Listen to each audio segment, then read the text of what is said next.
గోదావరి జిల్లాల్లో కాపు సామాజిక వర్గానికి చెందిన వారు కాలం చేస్తే కాయాన్ని దహనం చేస్తారు. కానీ ఆ కాస్త సంపన్నులైన ప్రజల్లో గుర్తింపు తెచ్చుకున్న వారైనా అంత్యక్రియలు జరిగిన ప్రాంతాల్లో భావితరాలకు గుర్తుండిపోయేలా ఒక స్మారకాన్ని ఏర్పాటు చేస్తారు. పార్థివ దేహాన్ని ఖననం చేయడం చాలా అరుదు. కులమతాలకి అతీతంగా వారు ప్రజలకి సేవలు అందించినటువంటి విషయం మనందరికీ తెలుసు.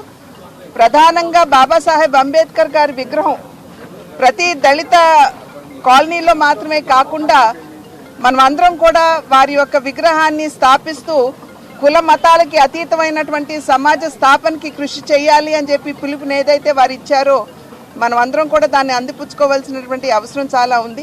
నందమూరి తారక రామారావు గారితో వారికి ఉన్నటువంటి అనుబంధం, వారు ఎమ్మెల్యేగా తెలుగుదేశం పార్టీ నుండి గెలవడం, మా తండ్రి గారితో అదేవిధంగా దగ్గుపాటి వెంకటేశ్వరరావు గారితో వారికి ఉన్నటువంటి అనుబంధం, అది ఎప్పుడూ కూడా వారు చిరస్మరణీయులుగా మా మనసుల్లో ఉంటారు అని చెప్పి తెలియజేస్తూ మరి ఒక్కసారి వారి ఆత్మకి శాంతి చేకూర్చాలని, అదేవిధంగా వారి కుటుంబానికి ఈ యొక్క దుఃఖాన్ని అధిగమించేటువంటి మనస్థైర్యాన్ని భగవంతుడు వారికి ప్రసాదించాలని చెప్పి ఆ భగవంతుడిని కోరు.